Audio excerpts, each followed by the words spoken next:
So was any of the plan during the building renovation, was there any vision that the building would be a source of revenue for the church? And if yes or no, either way, what swayed that decision?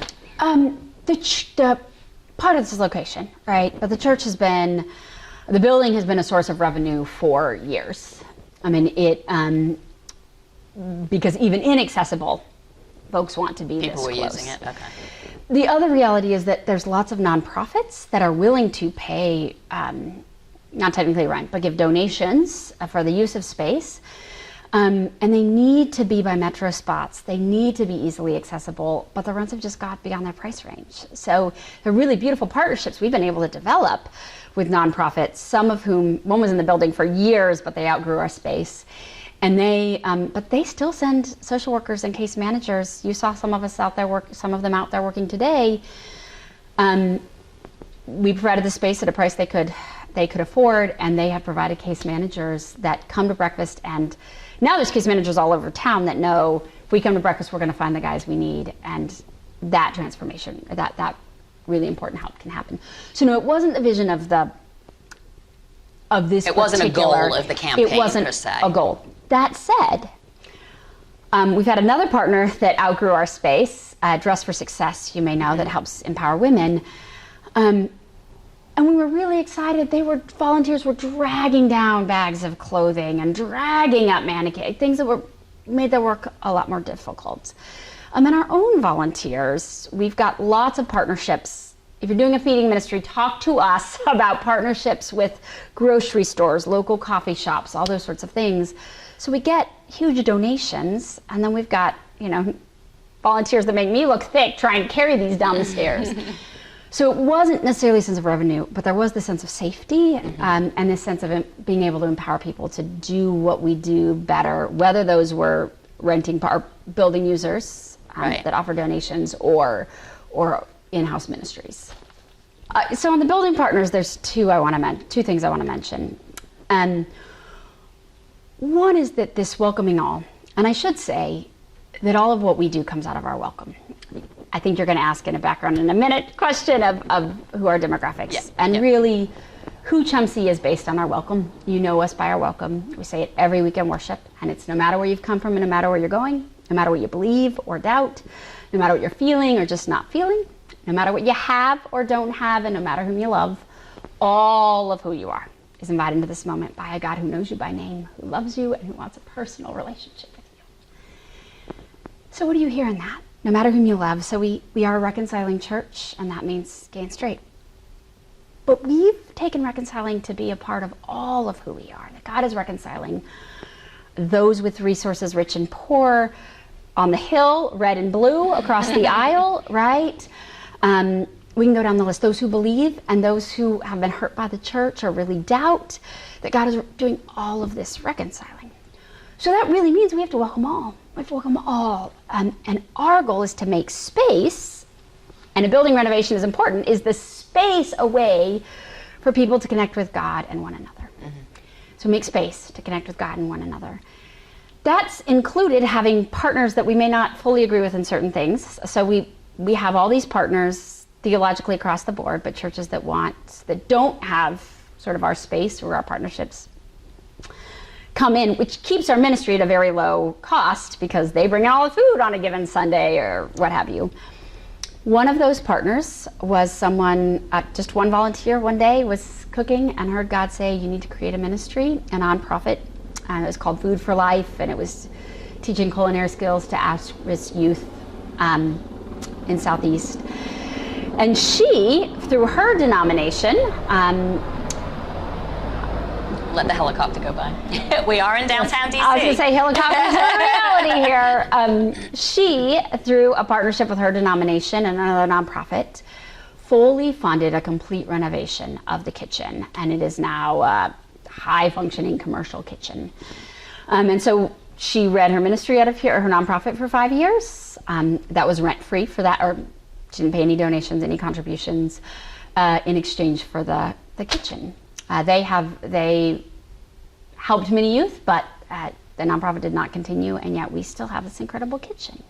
So we found ways to partner that really benefited the community each of our ministries, and they continue to live on past one of them, right?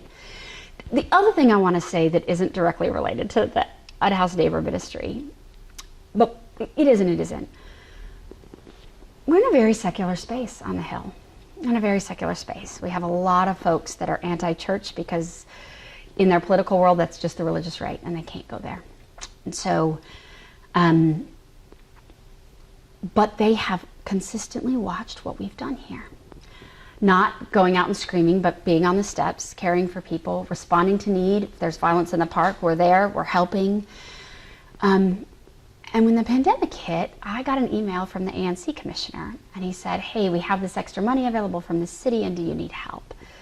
Well, going out instead of serving in was costing us, not having our volunteer partners was costing us so much more. And we needed it.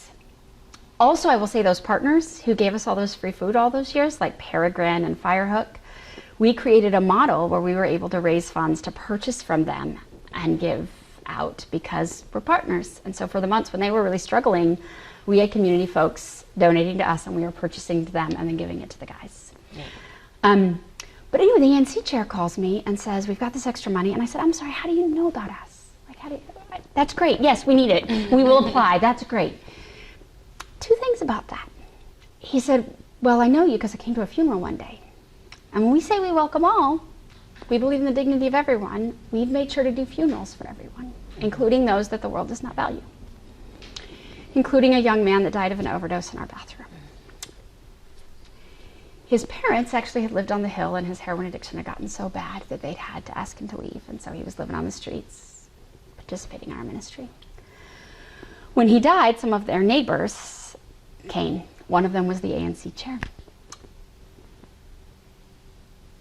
In this funeral, we always open up for anyone, but especially our unhoused siblings, to speak. And one man, Doug, got up and looked at Kyler's parents and said, if Kyler were here today, he would want me to tell you this isn't your fault. And we all lost it. But the ANC chair told me at that moment that he'd seen homeless people just as a problem. And in that moment, he realized how much they had to offer and how this man was the only one who could offer that to Kyler's parents. And he has changed his policy practices and what he's fighting for in the city. So that's why he was reaching out to us. So we fill out the grant and we go before, and there's several nonprofits asking for this money. We present our stuff, and one of the other ANC reps says, well, before the discussion even begins, discussion's open, she says, I propose that we fully fund Capitol Hill United Methodists. And another person goes, well, you know, if we fully fund them, we can't necessarily meet all these other grants. And she said, yes, I know that. She said, but Capitol Hill has consistently, they are a trusted partner for caring for the vulnerable in this community, and we all know it. I didn't know anyone on this call, Annabelle. Wow. But because we answer God's call, not knowing where the food was going to come from in the beginning, not knowing how this was going to happen, right? Others see it and are transformed by it and want to support it. Another aspect of this 501c3 is that we are able to receive grants that couldn't give to a church that we can then give back to the Food and Friendship Ministry. So for example, the Association of Dairy Cows, that one of our members is giving us milk money.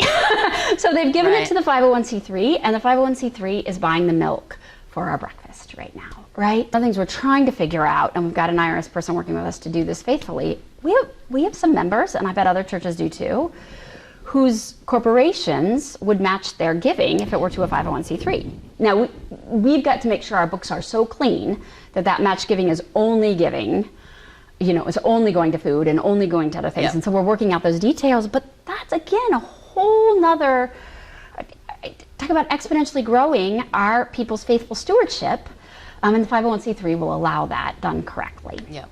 Is our understanding. Yep.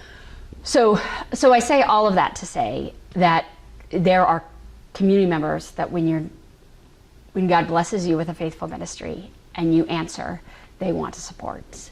And it may take years, them watching afar, to decide that you're a trustworthy partner, but it comes. Sure. And it's been incredible to watch it. And I really want to say, it is just one step at a time. And it's not knowing how it's going to evolve.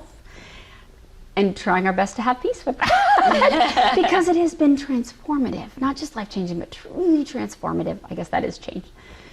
Transformative to see how God provides over and over, and who God provides through. That's the other key.